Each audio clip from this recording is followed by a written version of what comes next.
Welcome to the Biz Breaks Podcast. I am your host, Kevin the Credit Crusher, along with my co-host, Nikea Neal, the financial expert.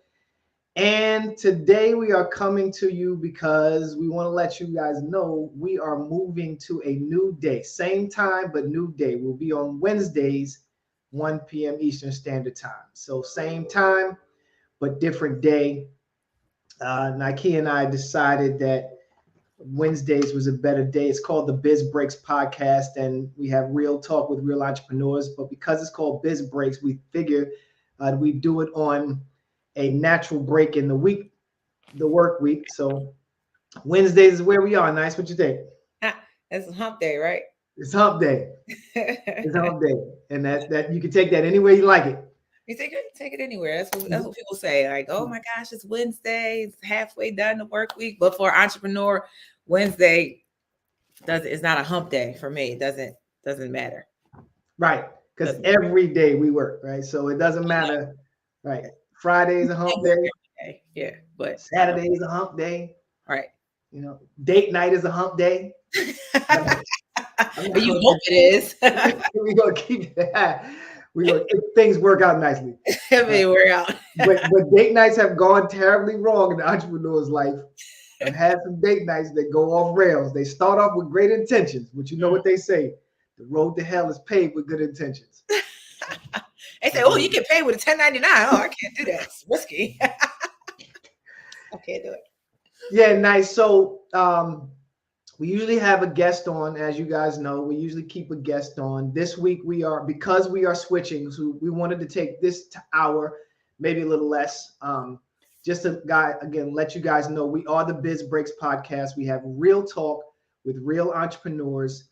And today I just wanted to introduce us or reintroduce us to the world. Two, let everybody know that we have a new day. But on top of that, we kind of want to go back through some of the conversations we've had with our incredible entrepreneurs, right? I know. So I got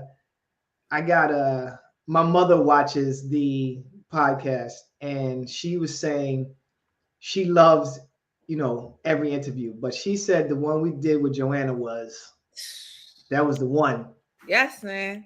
And listen, everybody out there, there's no slight to the guest that came after or before. I'm just saying what one person said about her interview, that she just loved Joanna's spirit. If you're watching, or if you're going to watch later on, she loves your spirit. She loved the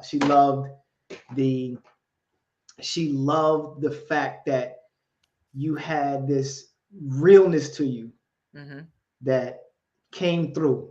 And then she was saying that she loved the chemistry between you and me. So, but that goes without saying. Right? Yes. Hello.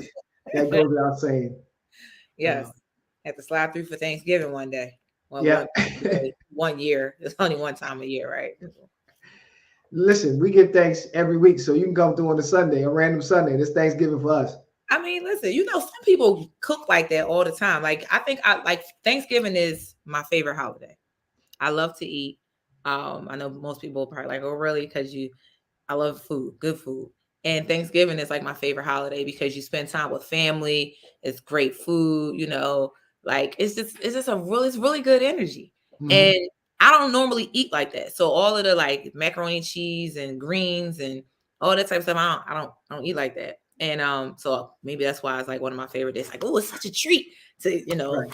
But I'm not like most people either. I eat Thanksgiving dinner, the next day leftovers, then I'm off it. You're done. I'm done. You're done. I'm done. Don't listen. Don't worry about me showing up at your house, taking a bunch of places, not happening. I'm done. Listen. It's over. I'm coming specifically to have leftovers. No. And listen, I'm so bad with leftovers, partly because my mother conditioned me at a young age to eat everything on your plate and eat it till it's gone. But I'm so conditioned to eat leftovers. People have said, Kev, that food is spoiled. You can't eat that. I've eaten things that have been in the fridge a week or two. Yeah, and then you be like later on, like, oh man, my stomach. I don't know what's up with my stomach. Because you eat food everything has a shelf life, okay? You can talk to my mom about that because she's like you. She wanted to keep.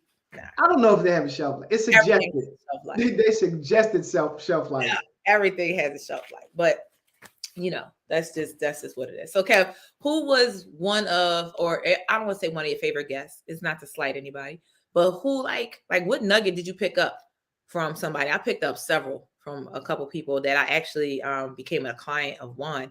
But who did you pick up some things from? So I picked up something from everybody. Obviously, I'm going to go to Curtis because he was the last one we had, right? So it's easy to remember what he talked about. His accountability group. That was one of the things that he kind of checked us a little bit. So that was good. I say he kind of checked us a little bit, so that was good. He did. He definitely did. He said, you just to be clear, but definitely. Yo, nice. You always take these public platforms to try to kick me in the back. Just a little, little bit. I'm just playing. Yeah. So when he talked about that accountability, and he was saying your friends should really be more hold you to a higher standard than everybody else, right? Because they want to see you win and they want to win with you. So and I was saying how you and I will allow each other to put some things aside. He was like, no, you can't do that and not maintain a friendship. Right. So so I'm on you. That's what I took away from that. And so let me say, good people. So what Kevin did was he held me accountable for something that was supposed to happen, put it on a calendar, and sent me the calendar so I can, the link or whatever, so I can add it to my calendar. So he put that in play immediately, not letting me, because you will let me slide on. You're a mom and this and that. I'm like, yeah, but it still gotta get done. So thank you, Curtis. It's gonna make us learn people, for that. Because it's one thing when you do it for everybody else, but you have to make sure that you do those things for yourself and get your own personal things done too, which is really important as well. Not just for the client, but for your own self, Yeah, and so for those people who didn't see the interview, it's not an interview. So the conversation, I said interview, but these are not interviews. These are just conversations that we're having with entrepreneurs. But for those people who didn't get a chance to see the conversation and might not go back and see it, what Curtis said was he's got a group of people that he called the African American. No, he called it the LEAP was the acronym he used. I don't know, but it was dope. it was like Black Man Superpower Group. Yeah, it was. It was a league of extraordinary African American professionals. I don't know what the E stands for, but that was the acronym LEAP. League of Extraordinary African American Professionals. And he said this is a group of friends they originally got together because they were golf buddies. They were people that they all became friends through business, and then they were golf buddies, and then they would get together and have these conversations about their professional lives and where they were going in their professional lives and in their personal lives. And he was saying that they decided that they were going to make it a more formal gathering, even though they still do friendship stuff, right? But they were going to make it a formal gathering, and they were going to get together and discuss personal goals, professional goals, so goals in their relationships, goals in their businesses, goals in their employment, goals in their spiritual lives, and they were going to hold each other accountable. And I thought, that's absolutely great. But what he said to me specifically, what I asked him was, how do you deal with an accountability partner who's your friend, who might have been your friend before they became your accountability partner, and will, because of that relationship, will allow you to get away with stuff that a formal accountability partner that you set up specifically for that purpose would not let you get away with. And what he said was, those two things are one and the same. Your friends should be your biggest proponents of success, and so they should hold you accountable in a higher standard. Yeah, that was good stuff. Yeah. So who you got? I'm I'm gonna start with, I got a couple, but I'm gonna start with Justin Green. So the reason why I'm starting with Justin is I really loved his story that he started, he was a teacher and he started in real estate part-time, and then, started, figuring it out, making some money from it. Then his job was threatened and he thought he was going to lose his job. So he was like, hey, let me, go into this for real, for real. He ended up not losing his job, but then he started making more money in real estate than he did at his regular job. So he left his job. And, he's been at it for like 10 years. But what really stuck out to me too was how he does it. A lot of times we think that we have to just get like commercial loans and things like that. And, he teaches people too, but he talks about how you can go out into the community and you can find properties yourself, like basically hit the streets yourself. And those off-market deals is what he advertises. And he's very knowledgeable about what he does. And so much so that he takes his experience and then teaches other people. And I think that that's dope. So that got my mind thinking a lot when he invited me to one of his classes. And when he went live, and I seen all these people on there, and not for nothing, I'm gonna say it because it is what it is. Oftentimes we judge other people based off of what we see, right? How do they communicate? How do they look? So if somebody is like not speaking the King's English correctly, I'm not that great at it either. But people who look a certain way or whatever, we judge. And a lot of you never know. People walk around like they got bricks, and learn how to do that. So he just it really was like a gut check for me that you don't have to wait till I had this perfect scenario, everything's in place and all these things to get started.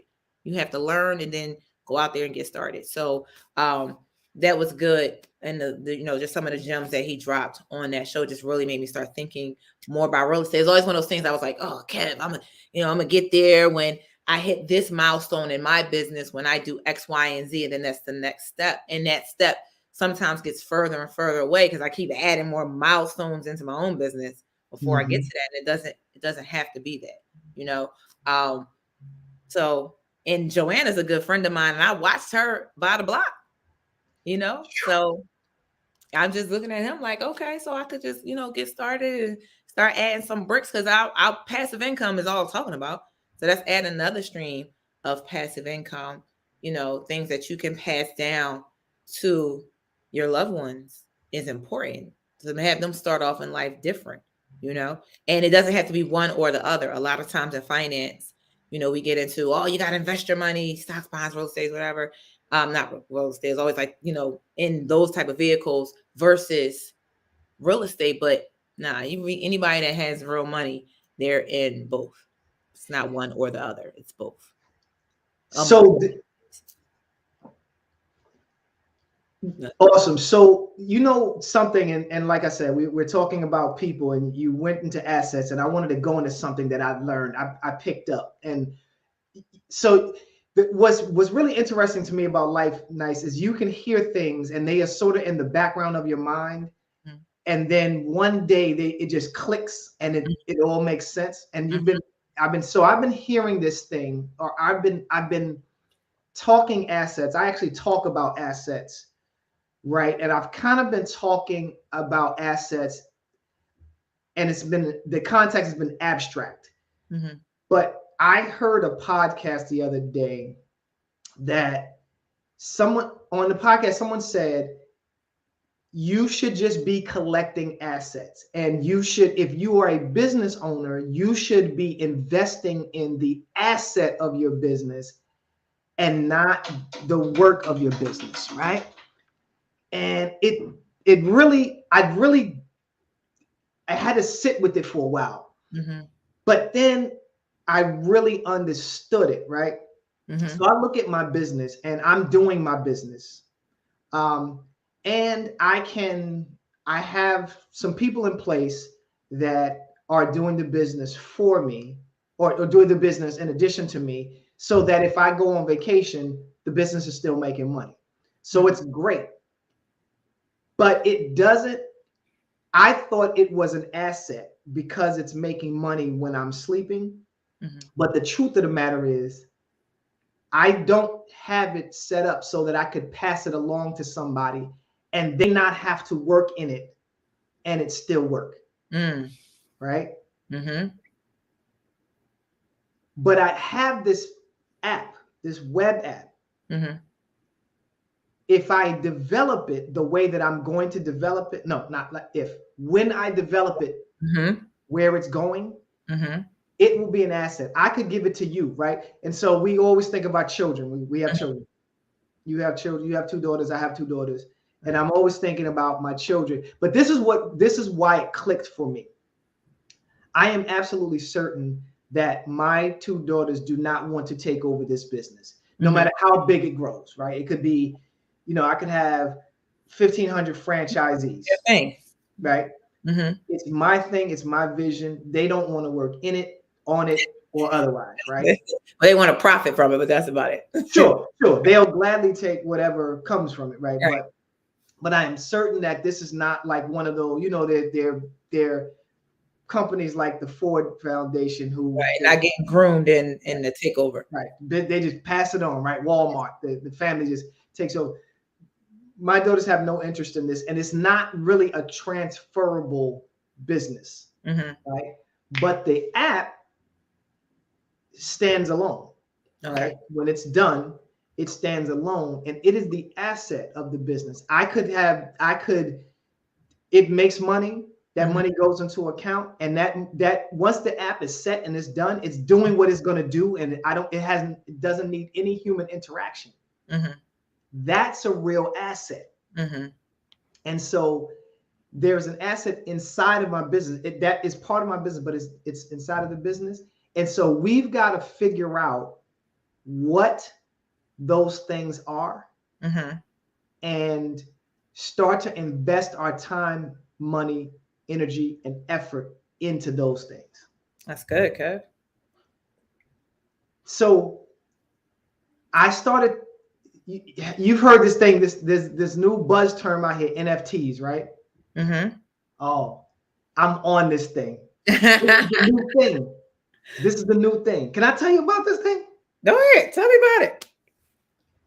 I don't want to monopolize the conversation, and I don't want to go ahead talk about the NFT. Go ahead, Kev. So NFTs are absolutely wonderful.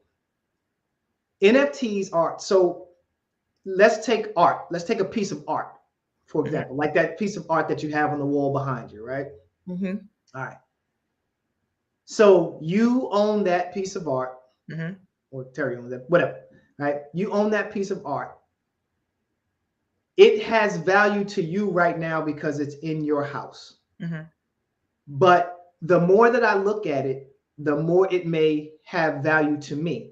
So you might have spent, let's say you spent $500 on that piece of art. You don't have to tell me how much you spent, but let's say you spent $500 on that piece of art. I'm looking at it, I look at it, I admire it, and you say, yo, I'll sell it to you for $600, right? I may buy it because it may have a $600 value to me. So you've now made a profit. It's an asset, right? The minute that I say that's worth $600 to me and you bought it for $500, you have that as an asset. Now I could buy it, send you some money. I could give you cash, come pick it up, right? NFTs work similarly, except for the brilliance of them. So here's the problem with that, though, right? Here's the problem with that. I buy that piece of art. I give you the $600, and in transporting that piece of art, it gets stolen. It ends up in a, I put it in a car. We get in a car crash. That thing is damaged, right? I paid you for it, so you made your money, but now it has no value to me because it's damaged, right? Because it's a physical thing. Imagine though if that was digital. You turned that into a digital piece of art. So you took a picture of it, and now you sold me the picture. I bought the actual picture. Now you could keep that piece of art on your wall, but I own it. So we use cryptocurrency. We exchange the cryptocurrency, $500 worth of or $600 worth of Ethereum. I now carry around this certificate that says I own that particular painting, but I own the digital version of it. Mm-hmm. Right? Now you could take that picture off the wall and burn it. But because we have this contract mm-hmm. that says I own it, and we actually have a picture of the thing, mm-hmm. I still have it. Mm. And I could turn around and sell that picture of the thing to someone else for $700. Mm-hmm. Doesn't matter whether you burnt the thing, whether you put it in storage, doesn't matter who owns it. It doesn't matter where it's kept physically in the world, because I own it until I sell it to somebody else, and then they own it, so forth and so on. Brilliant, because one, it takes the risk of collecting stuff like that. But two, think about the political ramifications of this.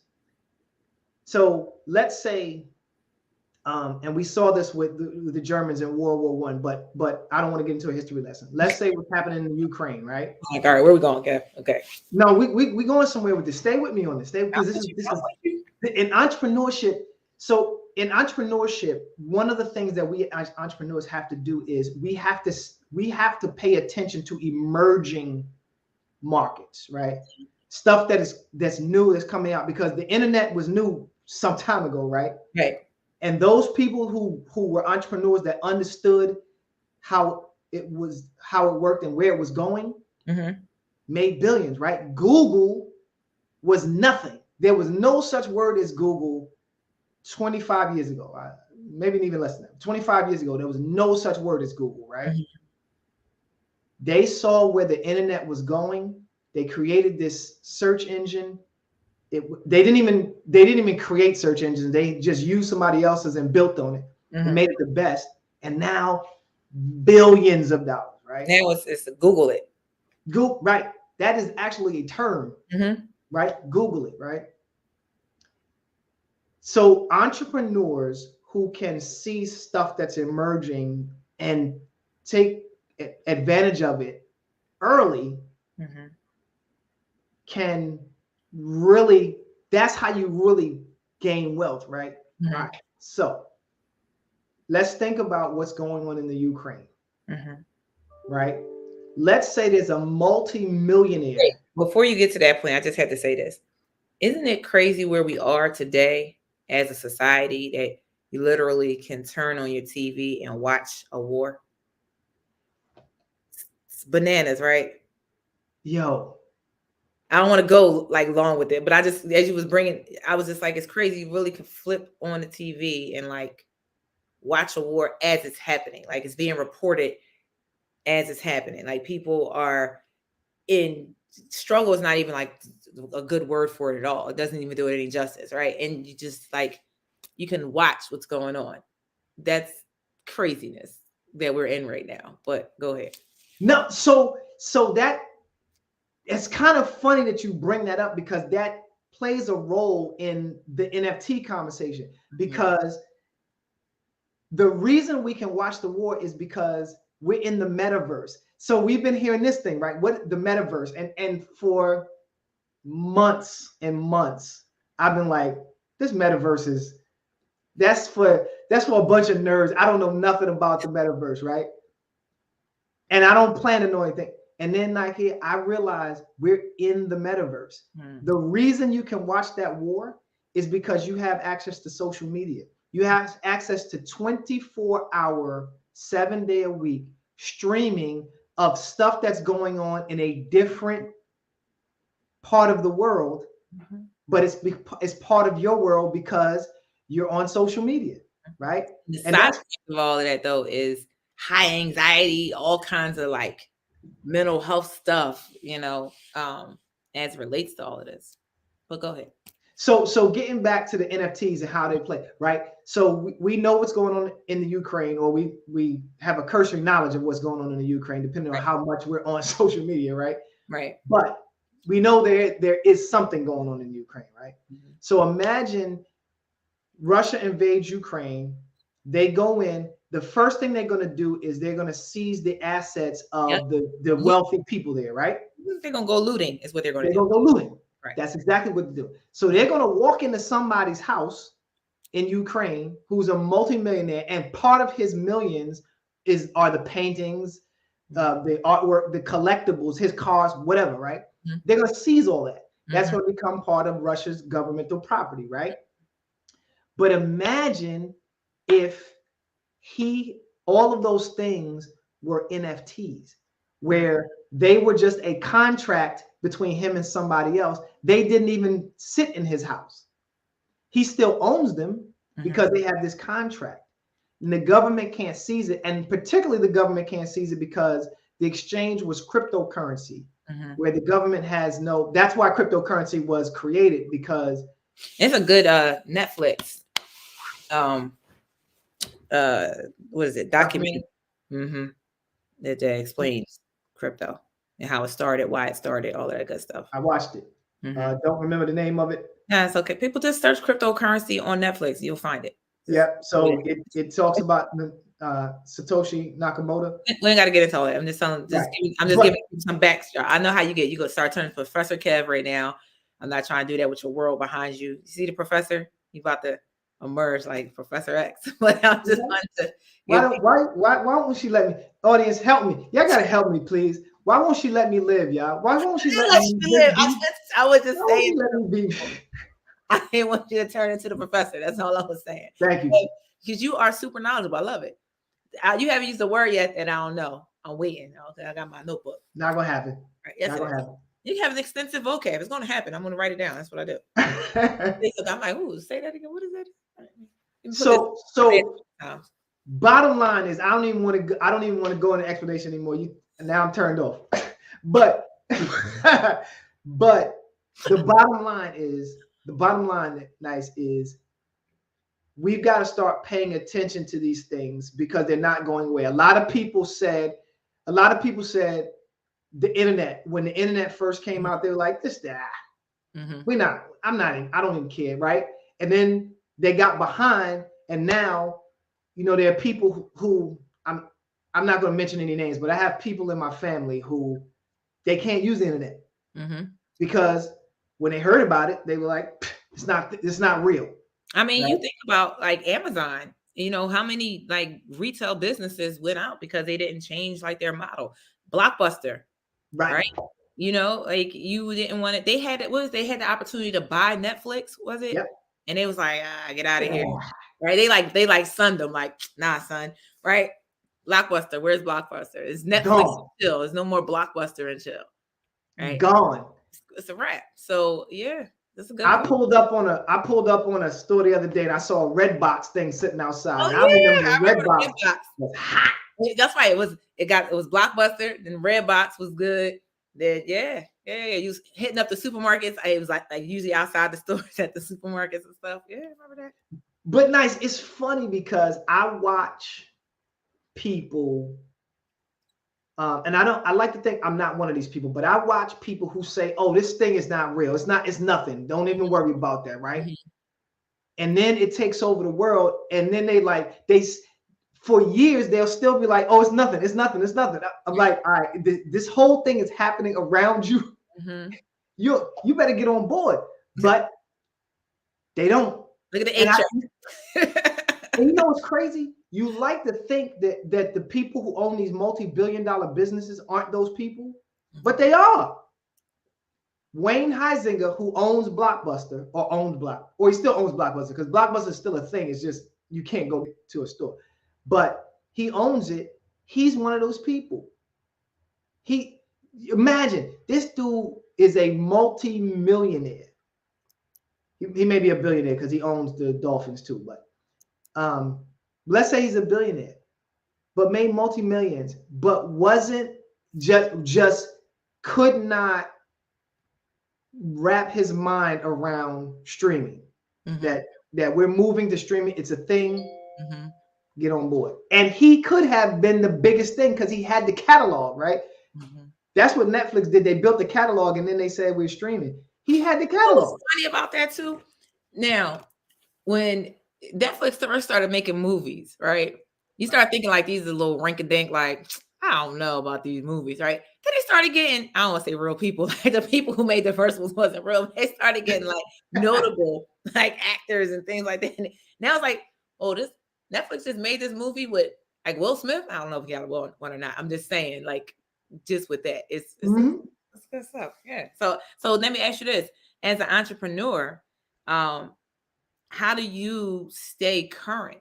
You know, I know it depends on your industry and all of those things, but like, how do you stay current and also stay true to what it is that is your brand or what it is that you do? Because we know that as you know, as a business owner or whatnot, you can't just keep changing with the tides in the sense of this is the next new thing. Now I'm gonna do this because this is the wave. Like, you know what I mean? Because sometimes those waves are wrong.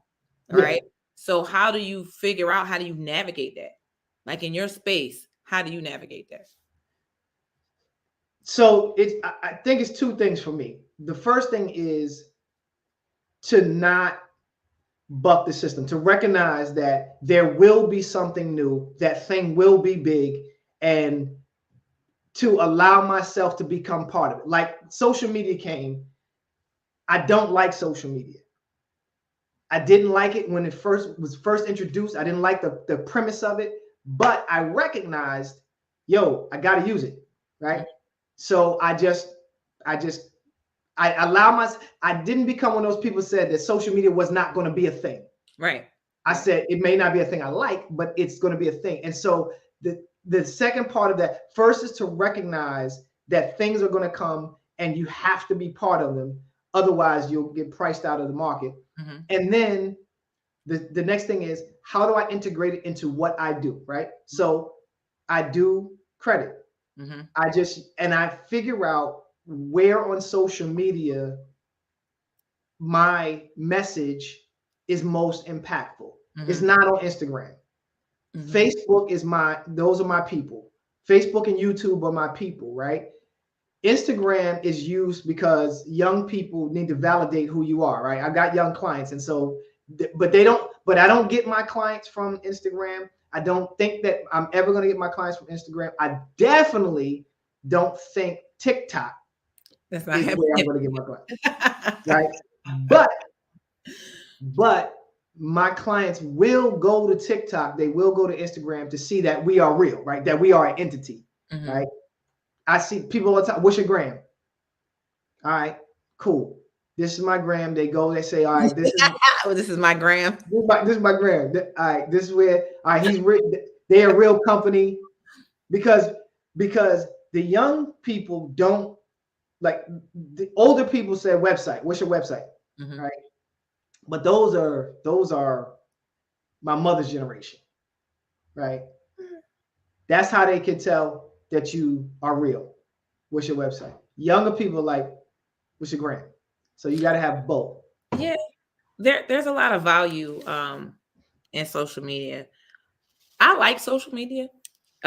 Marketing on social media has been challenging for me just because I am a person who, I don't say just private, but I'm a person who doesn't just like if I'm eating a meal, I'm not just posting it just because it's like I have to remind myself to like take pictures and stuff or to share out, because you have to share out your life more with that. What I enjoy about it though is it has allowed me to stay in contact with like family members that that live in Georgia, live in other places, being able to see like their kids grow and stuff like that, where normally if we're not doing like family events or something like that is not happening. And actually to kind of stay current with some things, connect with friends that I used to go to high school with or college with, like, in the sense of how it started. But even now I think about, because before, Kev, I was like, oh God, social media, like, but now I'm embracing it more. And I see like the joys of it, like some things that I've learned from other people, or like those connections that I've made with people that otherwise could have seemingly been lost. I didn't go to my high school reunion. We had like a 10-year, and we didn't do a 12. We didn't do a 20-year. I'm like, last year? 20. Like, we supposed to do a 20-year. We did like a little, we did like a little something 20-year. It wasn't like everybody wasn't there. But anyway, the point is that brings me into this though. I bought this. There we go. The show. the building a story brand. Donald who? Donald Miller. I've heard really good things about this book. I started listening to the audio. And it really talks about connecting with people, like connecting with your audience. So as an entrepreneur, that's really important, at marketing and branding. And do people know that you're real? So it goes back to your point. If people see you on social media platforms, maybe Instagram or what have you, they're like, oh, Kevin, the credit crusher, like he's a real person. Let me try to get a glimpse into his life, into who he is as a man, as a father, as this and that. Now, can people put what they want you to see and what, like there's people put like really all the good stuff. And we know that there's a lot of stage pictures, or you weren't really at this restaurant, you just took pictures outside, or whatever the case may be. It is what it is, right? That phantom ain't yours, bro. Yeah, sometimes people can get lost in that, like, romanticizing other people's lives and businesses and stuff like that. So you do have to watch that part of it, I think, as a business, as an entrepreneur, that you could go and start comparing yourself to other people and not feel like you're doing enough or doing what you need to do for your business and whatnot, because you're gauging it on what somebody else may be posting or different things like that. So it's a whole crazy web of all of those things, but it's necessary. So definitely gonna have to figure it out, because like you said, you can't get lost in the sauce. Don't get lost in the sauce. And nice, you do that often. You compare yourself to, yeah, you get lost in the sauce. You compare yourself to other people often, and I'm like, yo, you are where people are trying to get. I'm trying to get where you are, and you like, I'm not doing enough on social media. I'm like, yo, you would be surprised. Charger in. Everybody's looking at you saying, oh man, if I could get my social media popping like hers is if I could get it bubbling like what do you consider popping, Kev? Like that's good. This is good. What do you consider popping? Subjective. So every day there's a picture of you doing something, eating or with family, or there's a video. I don't post every day. That's not true, Nice. No, I don't. If somebody does it for you, then you got a great team out there. No, you know what happens? Listen, man, it's all about the algorithms. I can't even speak on it like an expert at all. I know it's all about the algorithms. It's all about when people engage and it pushes this up and you do certain things. I know that, but I don't post every day. Some like the weekends, I miss the weekends a lot. Like I do. Yeah. I do. And sometimes depending on what's happening in life, like when Cam was sick, I'm not posting I'm not thinking about, I got to post on social media, but I know what helps with all of this. And here's going to the next guest that was impactful for me, Sharita Collins. Mm-hmm. So she talked about scheduling out your posts. Like you can really sit down on a Sunday at the beginning of the month and create your content for the rest of the month. And now you have it, and you can use the scheduling apps that they have to set it up that they post for you. So it's not necessarily something that you have to think about, which is where I really should be. So that's what I'm currently working on right now. So now, guys, if you thought I was popping like Kev before, you about to really see me popping. So that's the thing. Are you using those scheduling apps currently? Didn't I just say what I was about to do? I'm working with Sharita right now. So here's my deal. I'm about to go on your gram right now. For people, let me. Go to my gram. I'm about to go to your gram because I am positive in the last week. To your gram. Do people say that? Go to your gram. Like, in fact, his IG, but go ahead. That's what they. No, I think it's the gram, right? Yeah, this is the gram. Go ahead, go to my gram. No, I think that's what they say. When somebody say I'm not gonna go to your gram, they normally say like I'm gonna go to your IG. They might say, "Are you on the gram?" I'm just trying to help you keep up. That's all. Okay. So I'm about to go to your IG. I think is that what they say? I don't know what they say. I'm just talking trash. Pull it. Nice. Every single day, I go to my gram. I'm on my IG. By the way, in the comments, please, whoever's watching this, if you're young, please go in the comments and tell us how to say it appropriately. We need to know. At this point, you don't need to be taking advice from me. When somebody texts me FR, I was like, what? What? Yeah, 21 years old. I don't know what this says. What is this? What does it mean? It's like for real or something like that. So like, what? You gotta walk around with an interpreter these days. That's ridiculous, ain't it? Yes. That's ridiculous. It is. It's ridiculous. All right, but go ahead. What's on my gram? Nice. Every single day, there's something in your stories. You know how I know that? Every day I watch your story. Now I only watch 12 seconds of it, not even 12 seconds.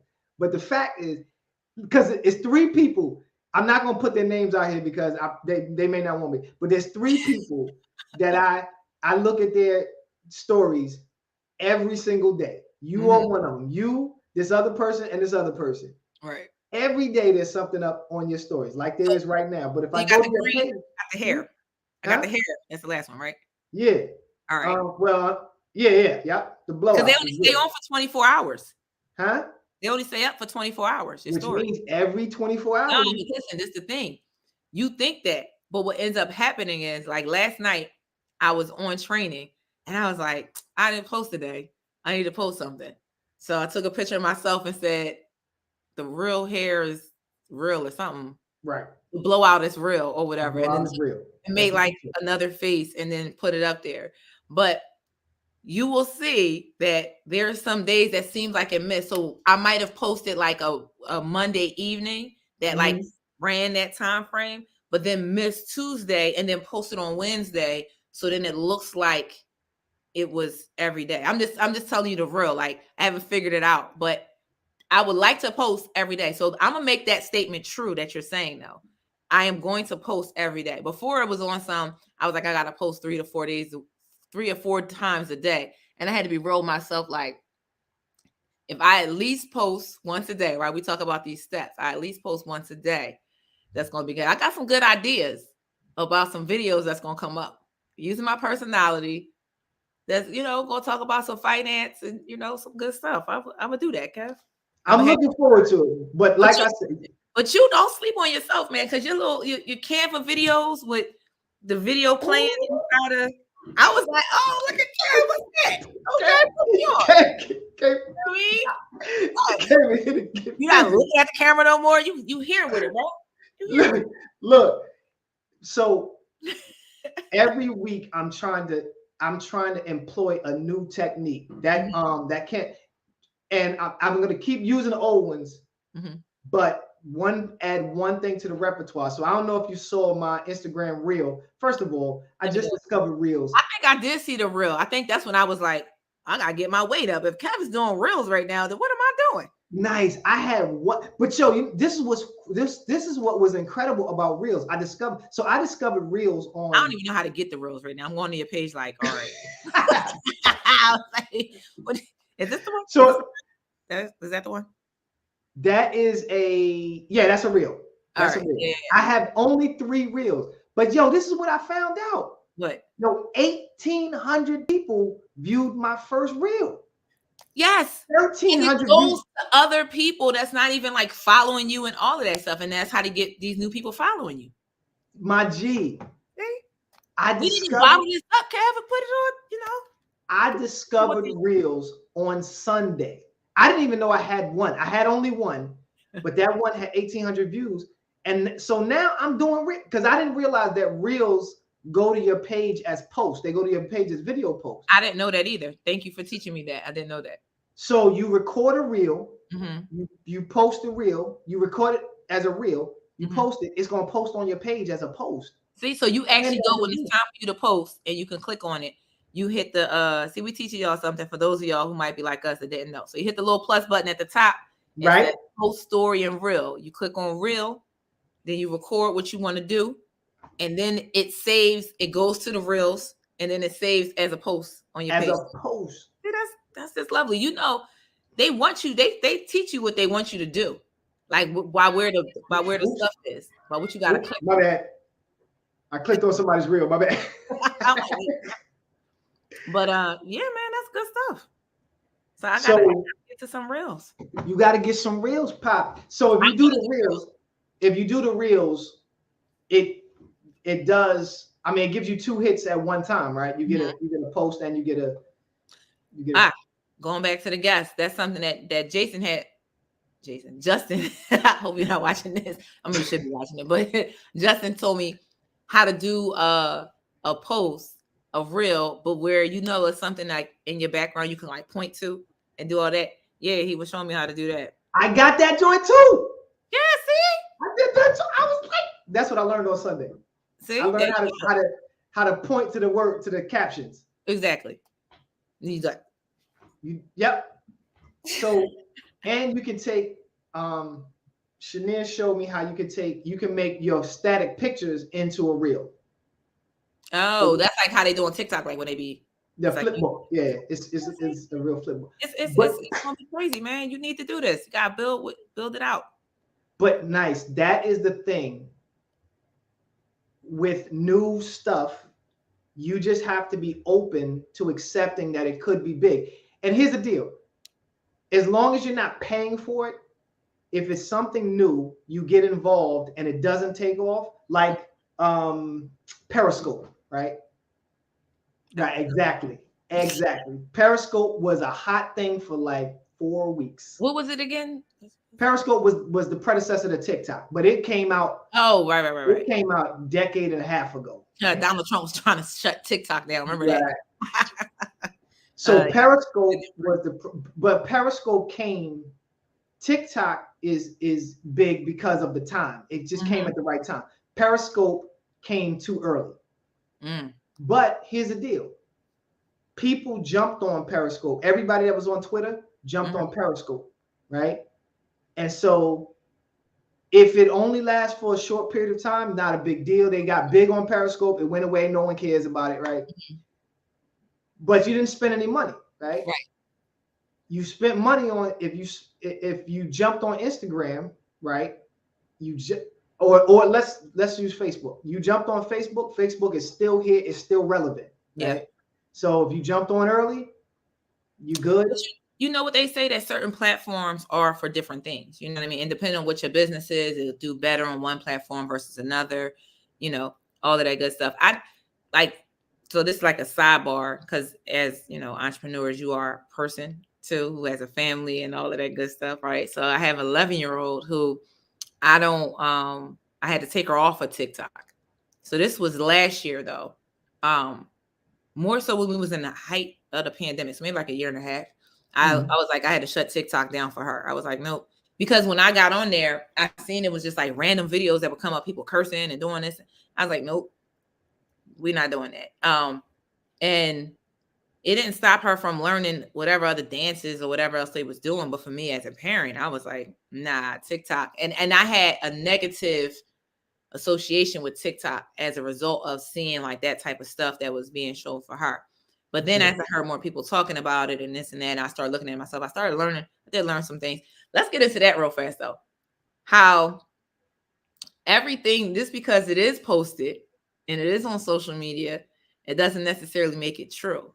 Because any platform that anybody has with our free speech, rights, you could say whatever you want as the gospel. I'll have people a lot. I won't say a lot. I'm acting like everybody do it every day. I've had a couple clients do it where they sent me like a TikTok and it's like, hey, is this real? And it might be whatever it's talking about. And I'm like, some of it, yeah, but you got to give like the real backstory behind what it actually is. And I get it, because you can't have a video that's like 30 seconds that's going to tell you exactly how to do whatever this investment strategy or whatever it is that it is. And if you have a license, you're not allowed to do that anyway. Right. But people will like take it as like gospel a lot. So I'm just like, hey, listen, if you find something that works, that you like or what have you, that you're interested in, then you take it and then you go and look it up yourself too. You can't just be like, oh, I seen this TikTok video. This girl was doing this and pointing to credit score, this, that, the third. You just like, oh, bet that works. I thought it could stay on past 7 years. And then to talk to Kevin. Kevin's like, when was it last reported? Like, right. Yeah. Trust but verify. Right. You trust but verify. So you hit the nail on the head.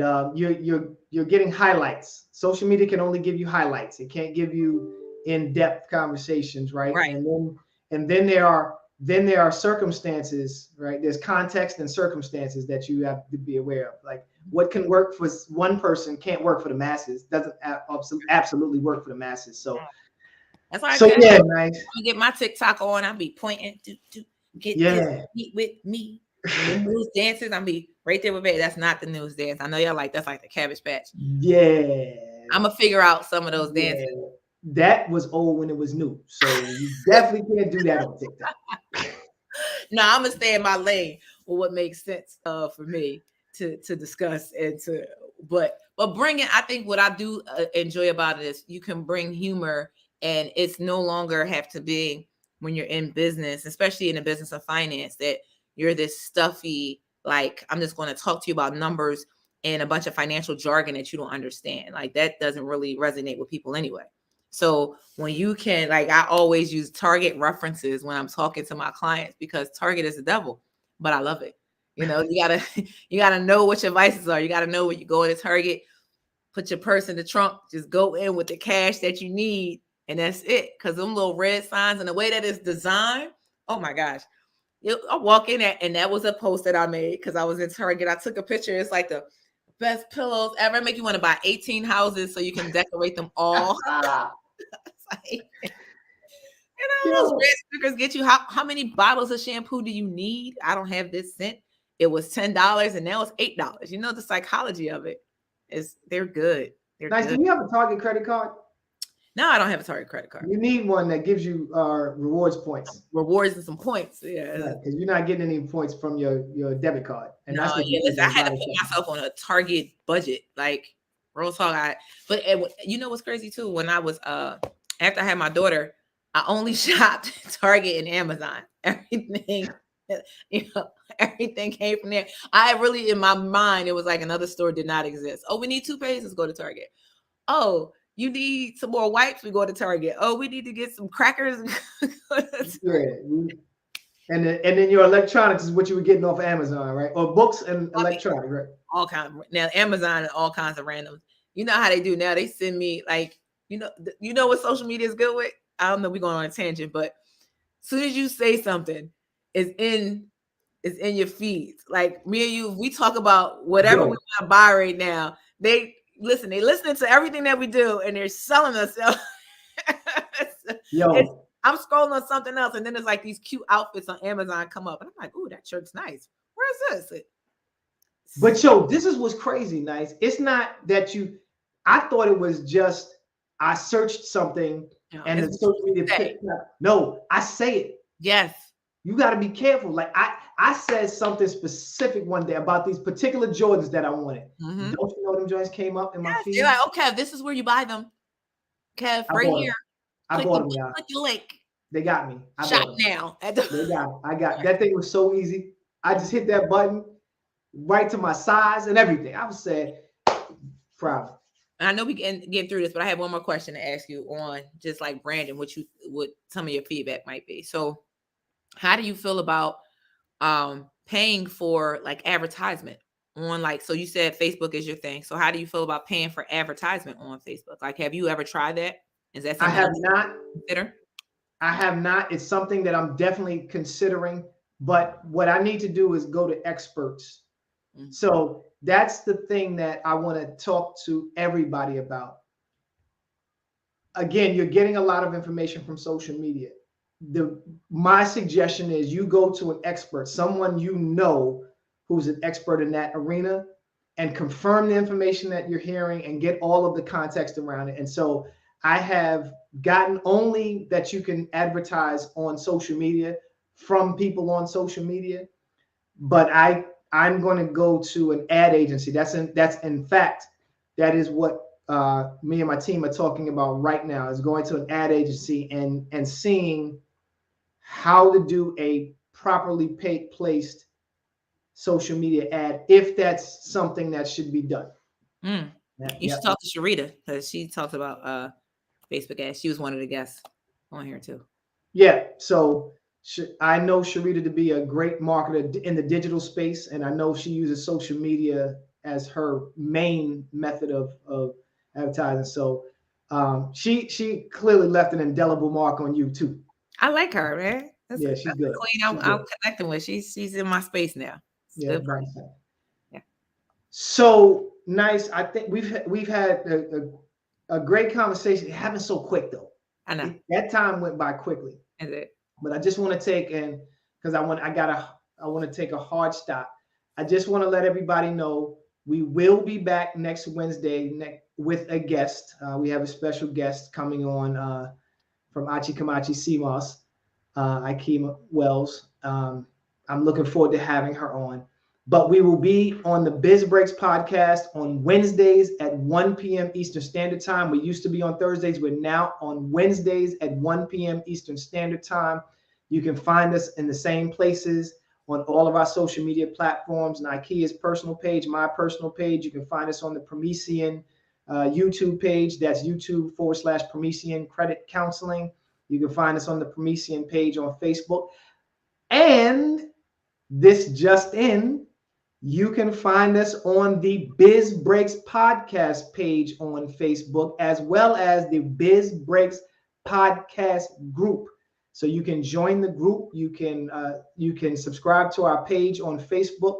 We have both a page and a group on Facebook. It's called the Biz Breaks Podcast. That's BIZ Breaks Podcast. So you can see us on any one of those platforms on Wednesdays Eastern Standard Time, where we have real talk with real entrepreneurs. Nice. You want to say anything about what we got going on?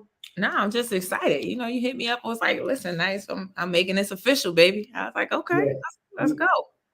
We are official. So stay tuned. Anybody you want to comment, come over to the Biz Breaks page and make comments. You want to join the group? Did you say where it was going to be streaming? It's streaming on all the platforms I just said. So we'll be streaming live on my page, Nikea's page, the Promethean Facebook page, the Biz Breaks Podcast Facebook page, the Biz Breaks Podcast group, the my YouTube channel, which is YouTube.com/Promethean Credit Counseling. We'll be streaming live on all of those platforms at the same time, Wednesdays, 1 p.m. Eastern Standard Time. Yes. I'm excited. I am too. Good folks. Nice. Thank you so much for the Absolutely. engaging conversation. I will see you soon, but we will see everybody else next week. 7 days from today. Wednesday. Wednesday. Yes. You got it. All right. We out.